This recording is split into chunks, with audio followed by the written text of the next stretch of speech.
사도행전 28장입니다.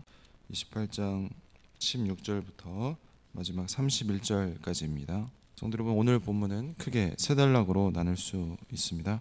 첫 번째 단락 16절부터 22절까지는 로마에서의 바로 복음 전도하는 모습입니다. 두 번째 단락 23절부터 29절까지는 복음을 거절하는 그리고 또 받아들이는 유대인의 모습입니다. 세 번째 단락 30절부터 31절은 담대하게 그리고 거침없이 복음을 전하는 사도 바울의 모습입니다. 먼저 16절, 17절 보시면 우리가 로마에 들어가니 바울에게는 자기를 지킨 한 군인과 함께 따로 있게 허락하더라. 사흘 후에 바울이 유대인 중 높은 사람을 청하여 그들이 모인 후에 이르되 여러분 형제들아, 내가 이스라엘 백성이나 우리 조상의 관습을 배척하는 일이 없는데 예루살렘에서 로마인의 손에 죄수로 내준 바 되었으니. 바울 일행이 로마로 들어갔습니다. 앞서 로마 교회 성도들과의 만남이 있었지만 전체적이고 공식적인 만남은 소개되지 않았습니다. 로마에서 바울은 이 지금 한 군인과 함께 따로 거주를 하고 있습니다. 그것을 누군가 허락했는데 다른 사본 중에는 그 사람이 이 백부장 율리오라고 소개하는 그런 사본들도 있습니다. 그는 맡은 군인에게 바울을 잘 돌보도록 각별한 지시를 내렸을 것입니다. 사흘이 지나자 바울은 유대인 중 높은 사람들을 지금 초청을 하고 있습니다. 사실 연때 같으면 사도 바울이 직접 회당을 방문해서 복음을 전했겠지만 지금은 가택연금, 집에 머물러야 하기 때문에 그럴 수 없었습니다. 대신 누가와 이 아리스다고가 바울의 손과 발이 되었습니다. 여기서 유대 지도자라고 한다면 회당 공동체의 리더들일 것입니다. 이 로마에서 유대인이 나름 기득권을 얻기란 녹록지 않았을 것입니다. 왜냐하면 약 11년 전에 이 황제 글라우디우 황제 때 이 유대교와 이 기독교 간의 소동으로 인해서 로마 내에 있는 이 유대인들을 추방하는 칙령을 로마 황제가 내린 일이 있었기 때문입니다. 그 상황의 변화에 따라 조금씩 유대인이 로마로 유입되었기 때문에 당시 어떤 정치 그리고 경제, 사회적 기반을 다지기에는 충분하지 않은 시간이었습니다. 이 로마 외곽에 흩어져 공동체를 이루며 아마도 거주했을 것입니다. 자, 이렇게 로마에서도 바울은 먼저 이 동족인 유대인에게 복음을 먼저 전했습니다.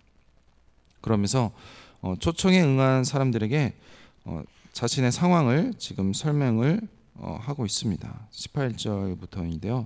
로마인은 나를 신문하여 죽일 죄목이 없었으므로 석방하려 하였으나 유대인들이 반대하기로 내가 마지못하여 가이사에게 상소하며 내 민족을 고발하는 것이 아니라 이러므로 너희를 보고 함께 이야기하려고 청하였으니 이스라엘의 소망으로 말미암아 내가 이 쇠사슬에 매인 바 되었노라. 정황상 그들은 지금 사도 바울이 어떤 사람인지 전혀 모르고 있는 것 같습니다. 다만 지금 로마 군인의 감시를 받는 것을 보면서 아마 심각한 정치범으로 여겼을 것입니다. 바울은 자신이 여기까지 오게 된 상황을 지금 간략하게 진술을 하고 있습니다. 자신은 이스라엘 백성으로 이스라엘 백성들, 이 유대인들의 관습을 어긴 적이 없으며 예루살렘에서 붙잡혀서 지금 로마인들의 손에 넘겨졌고 신문을 통해 죄를 밝히려 했지만 죄목이 없어 석방하려 했다고 말을 하고 있습니다. 그런데 유대인들이 반대해서 어쩔 수 없이 이 가이사에게 상소를 했다고 말을 하고 있습니다. 바울은 이 상소가 황제에게 유대 민족을 고발하는 의도에 한 것이 아님을 지금 강조를 하고 있습니다. 행여 이 고소로 인해서 11년 전의 상황이 재현될 것을 염려 안 해도 된다고 지금 이 유대인들을 안심시키는 것입니다. 앞으로 온갖 추측이 난무할 텐데 이 로마 유대인들에게 미리 지금 자신의 상황을 설명할 필요가 있었던 것입니다. 또 바울은 자신이 현재 쇠사슬에 매인 것은 다만 자신의 결백과 이 명예 회복을 위해서가 아니라 지금 이스라엘의 소망 때문이라고 말을 하고 있습니다. 여기서 이스라엘의 소망은 죽음에서 부활하신 바로 예수 그리스도를 말하는 것입니다. 바울은 예수님 때문에 이런 온갖 고난과 역경을 지나 지금 자신의 손이 메인 채로 로마까지 왔다는 것입니다. 예수 그리스도가 바로 로마에 있는 유대인들에게 소망이라는 사실을 전하고 싶어서 여기 로마까지 왔다는 것입니다. 자, 이러한 바울의 말을 들은 유대인 유력자들은 다소 의아해하면서 답을 하고 있습니다.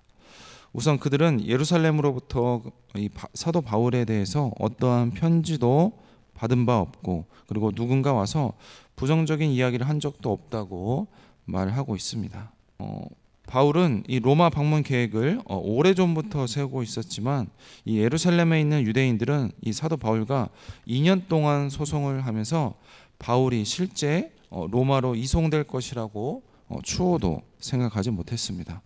따라서 이 로마 유대인들에게 따로 기별할 이유도 없었고, 이송 계획을 알고 나서는 서신이든지 아니면 인편을 통해서든지 소식을 전하려고 했어도 바울보다 앞서서 소식을 전하기는 쉽지 않았을 것입니다. 그래서 그들은 바울의 사상을 차차 들어보기로 합니다. 22절을 보시면 그 이유가 접속사인 가르, 이에로 지금 소개가 되고 있습니다. 22절을 보시면 여기엔 이 하이레시스라고 하는데 그것이 다시 등장을 합니다. 그들이 지칭하는 종파는 대부분 유대인들이 거부하는 바로 이 기독교를 의미할 것입니다.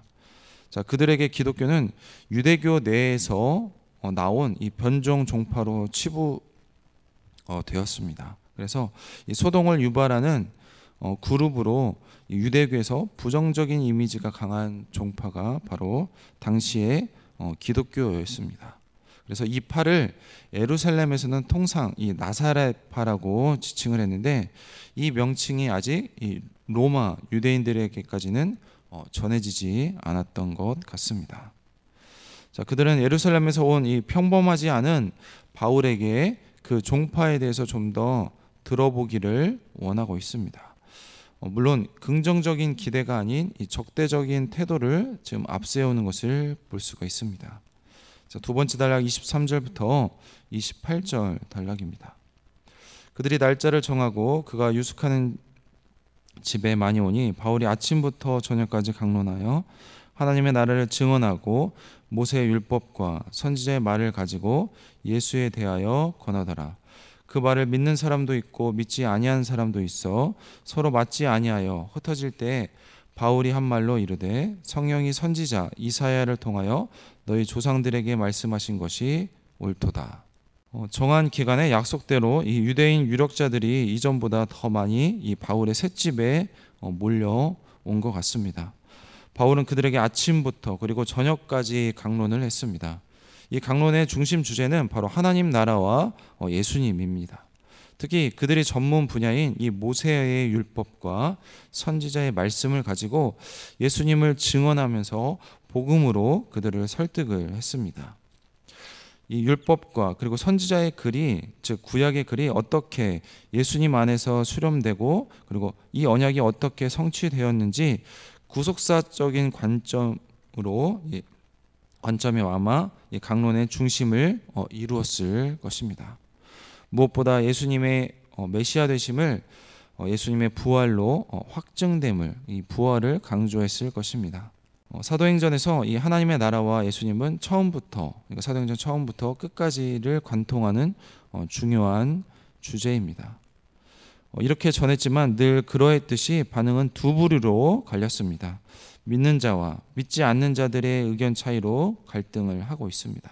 그들이 자리를 떠날 때 바울은 이 선지자 이사야의 글을 지금 인용하고 있습니다. 그 말씀은 하나님께서 이사야를 통해서 너희 조상들에게 주신 말씀이라고 하고 있습니다. 이 조상들과 똑같이 반응하는 것을 지금 사도 바울은 꼬집으면서 동일한 결과를 예상케 합니다. 인용한 구절은 이사야 6장 9절부터 10절 말씀인데 그들에게 익숙했을 이 70인역을 그대로 따랐습니다. 과거 조상들처럼 하나님의 말씀을 들어도 깨닫지 못하고 보아도 알지 못하고 우둔하고 무지한 상태를 지금 지적을 하고 있습니다. 이 복음을 거부함으로써 스스로를 무지에 빠뜨려 그들이 멸망을 초래합니다. 그러나 아이러니하게도 유대인들의 이 같은 거절이 자신에게는 멸망이지만 그 복음이 이방으로 넘어가게 하는 동력으로 작동한다는 것입니다. 지금 여기 이 단락에서 바울은 구원을 지금 의인화해서 보냄을 받은 주체로 지금 소개를 하고 있습니다.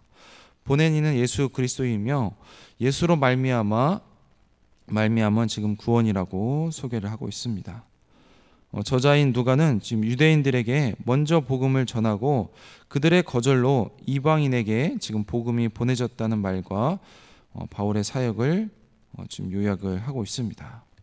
자, 마지막 단락인데요. 30절, 31절입니다. 바울이 온 이태를 자기 셋집에 머물면서 자기에게 오는 사람을 다 영접하고 하나님의 나라를 전파하며 주 예수 그리스도께 관한 모든 것을 담대하게 거침없이 가르치더라. 바울은 로마에서 2년 동안 이 셋집에 머물면서 자신의 사역을 이어갔습니다. 이 가이사의 성소는 지연이 되었고 이 사도 바울의 가택연금은 계속되었습니다. 이 바울을 찾아오는 자들에게 복음을 전하는 사역이 아마도 주를 이루었을 것입니다.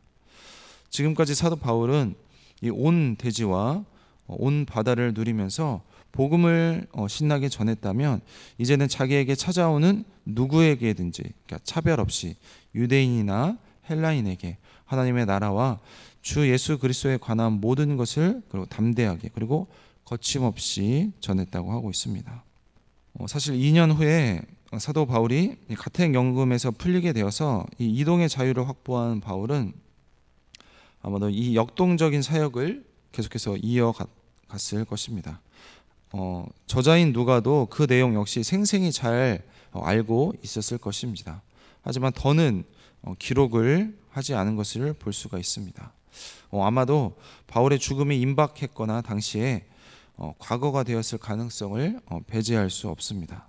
자, 분명한 것은 누가는 바울을 영웅할 생각이 지금 추호도 없다는 것입니다. 바울의 죽음은 이 사도행전의 관심사가 아닙니다. 이 사도 바울을 통해서 역사하는 이 성령 하나님의 사역 그리고 지금도 그 성령 하나님께서 증인들을 통해 지속하고 계시는 지금 구원 사역이 바로 저자인 누가의 관심입니다. 그래서 사도행전을 통해서 누가가 담아내고자 했던 이 위대한 복음의 서사는 예루살렘에서 시작해서 로마에서 끝나는 것이 아니라 여전히 계속되고 있다고 지금 말하고 싶었다는 것입니다. 또 이탈리아 로마 어느 셋집에서 바울이 열정적으로 복음을 전하고 있다고 마무리를 하고 있습니다. 자, 이것은 지금도 성령 하나님의 증인들을 통해서 복음이 세계로 뻗어가고 있음을 강조하면서 그 증인의 자리로 독자들을 끌어당기기 위함입니다.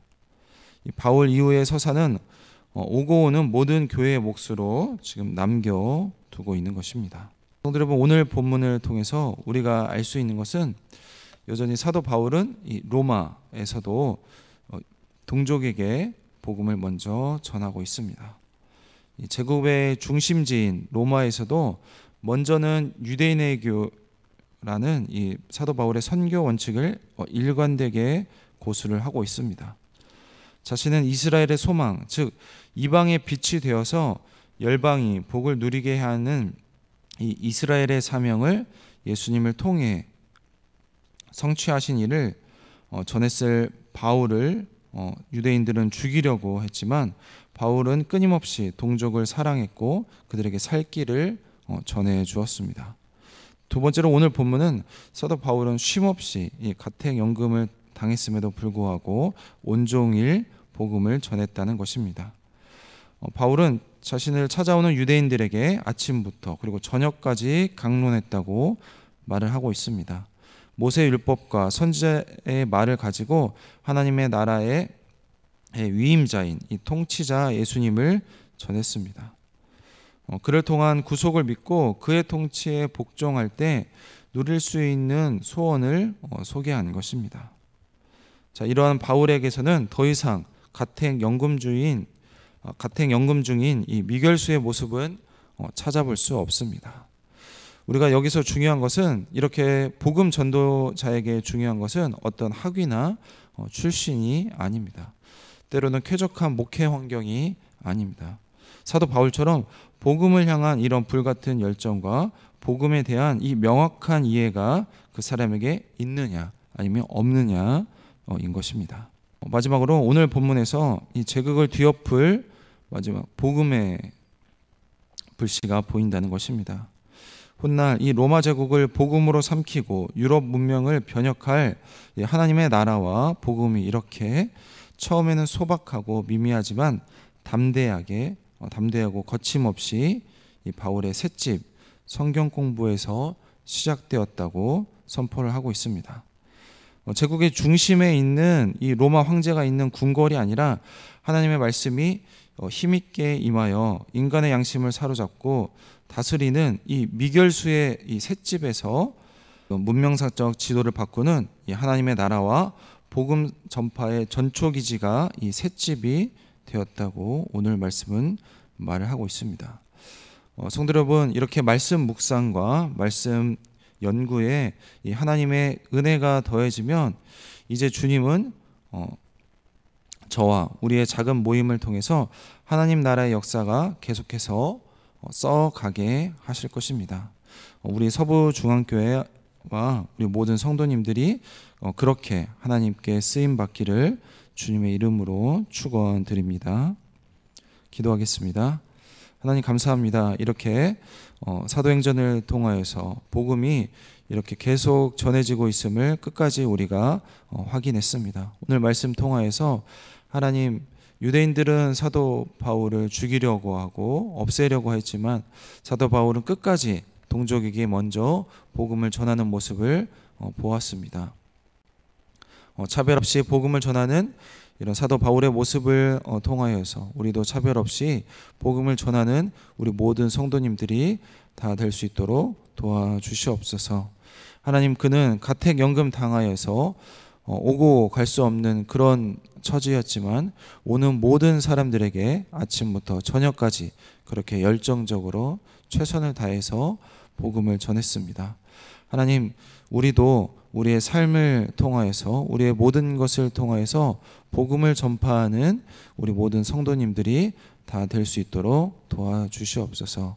그렇게 로마 제국이 하나님 변화되었는데, 로마 제국이 변한 것은 로마 황제가 있는 그런 궁궐이 아니라 지금 갇혀있는 이 셋집에서 그 성경 공부에서 로마 제국이 변화했습니다. 하나님, 우리가 어디에 있든지 거기에서 하나님 말씀대로 살고 하나님 나라의 증인으로 살아서 하나님 이 사회를 변화시키고 이 민족을 변화시키는 그렇게 하나님의 증인으로 쓰임받는 우리 모든 서부중앙교회 성도님들이 다 될 수 있도록 인도하여 주시옵소서. 감사드리며 예수님의 이름으로 기도했습니다. 아멘.